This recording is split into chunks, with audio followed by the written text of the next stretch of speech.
All right, we're at North Shore. The main line right here is cutting right and going up as high as possible. And that's where my teaching video will start. But before we get there, I want to talk about why I no longer teach up here. When I teach, I'm 100% responsible for my paying customers. That means if they get hurt up here, even if it's their fault, it's my duty of care. It's my responsibility. And I don't teach up here anymore because this is so remote. And I actually had a really good client fall on this feature, and thank God that client didn't get hurt, but it scared me. And I also had a client fall on the last big lock feature, which we call Squamishish. Same thing.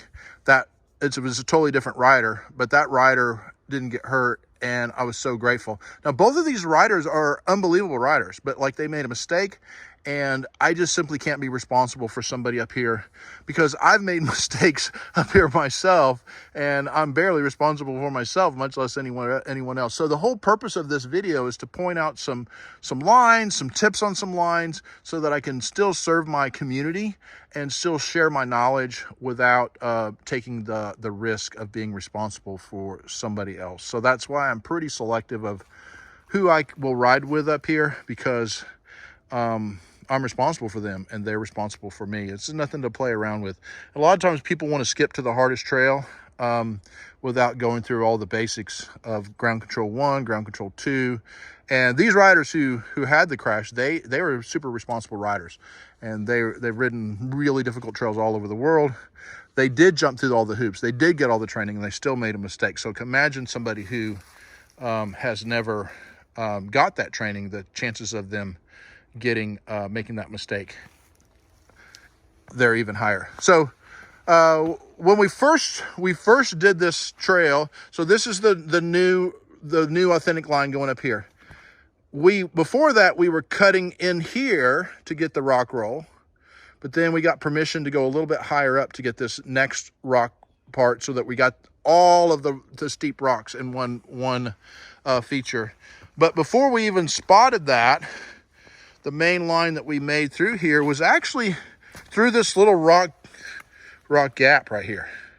It's called Your Turn because Jay and the crew, we built this.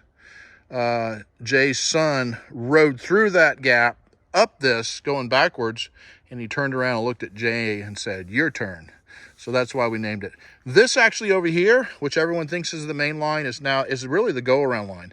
But hey, there's nothing wrong with that. This line right here is great practice if you want to work up to the big boy, big girl North Shore line.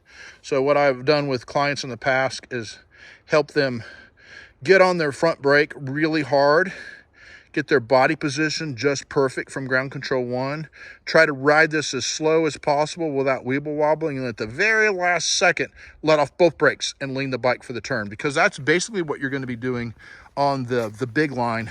And I'm going to walk down here so you can see the big line before we go up and look at it from the top. All right. Original line, nobody even rides it anymore. It's still really hard, right through that crack there, that gate.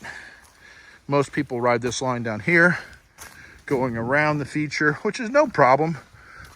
I wouldn't want anybody to ride this feature that they didn't, that wasn't ready for it. We certainly don't want that. So it's nice to have a go around. But that's it right there. It looks pretty tame on video, but it's not tame.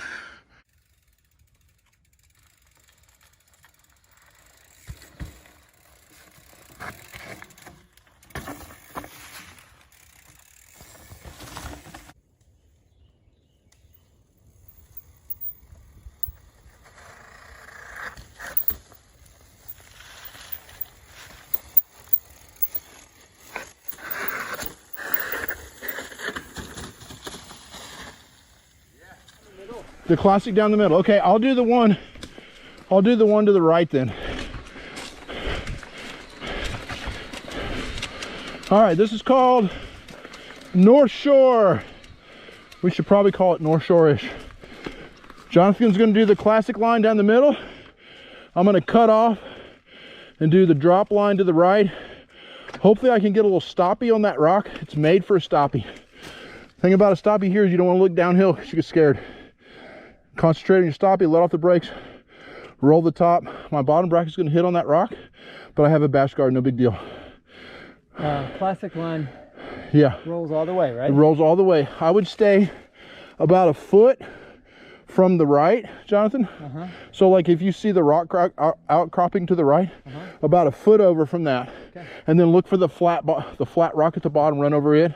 I try to hold my brakes on as long as possible, and then when you're starting to lose traction, let go of both brakes. That way your wheels will roll and it'll be easier on your bike. And do you roll over these two? I do. I don't. I roll right in the channel. I just make it as easy as possible. Ready? Yeah. I will say, remember, this is tricky right here. It bucks you more than you realize. I believe that. Yeah. Yeah. So he gave it a little pop drop. I'm rolling it. Nice.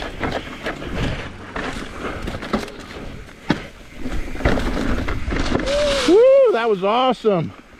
Good way to go, Jonathan. Right through here, all right? And I'm gonna go up to the top and walk down it so you can see from a different angle. This does not look very steep at all on camera, but it is, especially this part right here is pretty darn steep. There's no way you could stop on it. I mean, you can stop up here, but once you get into there, you can't stop. That rock face there, I don't think you can stop on. You may be able to. I've never tried. But let's check it out from the top. Hunter, by the way, I wouldn't advise this trail when it's super hot. It's just not as much fun, and you're getting into your savings account more than you realize. You'd definitely have a heat stroke up here. I rode it yesterday, and you can see my tire marks here. Traction's really good. So basically, you start, this is the first part of the cascading rock roll. Heavy on front and rear brake, heavy on front and rear brake. Right in that hole, you let off your front brake. Regain your composure. I have to walk this way because it's a little too steep to walk down that. All right, over here. For those of you who are familiar with the state park, the white hiking trail is up there. Oh, right up there along the ridge. And further down that way is the new trail called Storyteller. So that just gives you a little bit of perspective of where we are. You can find all these trails, mountain bike trails, on Trail Forks and MTB Project. So here's where I did my stoppie right here. So it's pretty low key right here. And this rock right here is where I did my stoppie.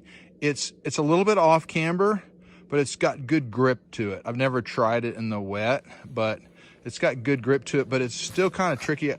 I need to get a better stoppie than the one I started off with in the video because it wasn't very good. I've done way better ones, but you know, when the camera's out, everything goes to pot. So anyway, grabbing that front brake, staying pretty tall so I don't fight myself. Like if I'm getting really small on the bike and trying to base out, I'm fighting myself. But if I get tall up in that neutral position and give it a little bounce, grab that front brake. Now you gotta be careful, right? Because if you get it wrong, that's a long ways to fall down. I've seen one person fall down from up here and it was not pretty. It was a miracle he didn't get hurt.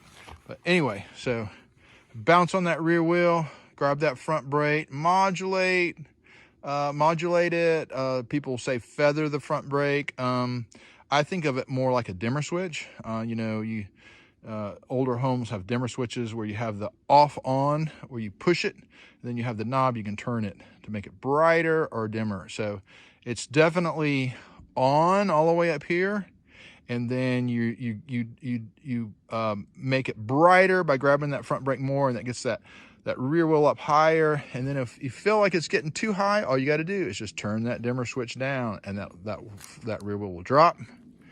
And then what I did was I shot over here. It wasn't the prettiest because I had to get a little bit of a ratchet in there.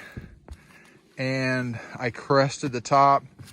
It was more of a B, an A plus. I wouldn't have had to ratchet. I would have carried the right amount of speed. This is a mandatory drop. I know some people have put some cheater rocks in there. I'm not sure who did, but they really are not going to function for anything because you're going too fast really to roll that. So commit, definitely just do a bit of a pop drop and then ride it right on out. Yeah, this is the funnest line here. We have more lines. We have 2 advanced lines that I have never done. 2 of my friends have done. A few of my friends have done it, and they hardly ever get ridden, as you can tell. This one of them is this one right here. It's called the spine. It's right down this spine. You can see those rocks that are right down there that have been placed in there. I call them cheater rocks, but I mean, my goodness, a feature this hard, there's nothing wrong with putting those in there. And then it's a mandatory drop into just chaos down there. It's definitely high risk. And then the other line that I haven't done that's more advanced than this line that I just did for you is this one right here. And you can see nobody's hardly ever doing it. It's just right along, right where that grass is, and then mandatory drop off of there. Those are the 2 most advanced lines. The easiest line is the center line right here, just straight down. Let me see if I can get a better look at it. That's the part where I said, hey, it's almost vertical. That's where it is. I know it's so hard to see from the camera, and you want to stay to the right of that, the right of that rock down there that has all of the pedal marks on it.